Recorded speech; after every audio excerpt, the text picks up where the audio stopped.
കൊള്ളാം. അതിപ്പോൾ എവിടെ ആദ്യമായിട്ട് എടുത്ത ഒരു വിഭാഗമായതുകൊണ്ട് കൊള്ളാം. കിടിലായിട്ടുണ്ട്.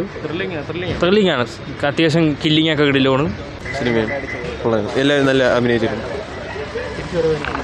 തിരിച്ചു വരവെന്ന് ഈ ചോദിക്കുന്നതിന് റെലവൻസ് ഇല്ല. പക്ഷേ I think finally is got the script right. നന്നായിട്ട് ചെയ്തിട്ടുണ്ട്. നല്ല പടമായിരുന്നു. നൈസായിട്ടുണ്ട്. സാധാരണ കൊള്ളാം നൈസായിട്ടുണ്ട്. പടമായിരുന്നു. വൺ ടൈം വാച്ച് ആയിരുന്നു. ധ്യാൻ്റെ ആക്ടിങ് നല്ല ആക്ടിങ് ആയിരുന്നു. ഒരു ത്രില്ലിംഗ് അത്ര ഒരു ഇതില്ല, എന്നാലും ഓക്കെ ആയിരുന്നു. വൺ ടൈം വാച്ച് മൂവി ആയിരുന്നു. ഇപ്പം വീക്കെൻഡ് സിനിമാറ്റിക് യൂണിവേഴ്സിൻ്റെ ആയതുകൊണ്ട് ആ ഒരു ക്വാളിറ്റി എന്തായാലും പടത്തിനുണ്ടായിരുന്നു. തിയേറ്റർ വാച്ച് ഡിമാൻഡ് ചെയ്യുന്നുണ്ട്. നല്ല പടമാണ്. ധ്യാനൊക്കെ നല്ല പെർഫോമൻസ് ആയിരുന്നു. പ്രത്യേകിച്ച് മറ്റേ ഈ ഇൻസിലുണ്ട് അമീൻ, ആ അവന്മാരെ ഗ്യാങ്ങും പ്രത്യേകിച്ച് അമീൻ നല്ലൊരു പെർഫോമൻസ് ആയിരുന്നു.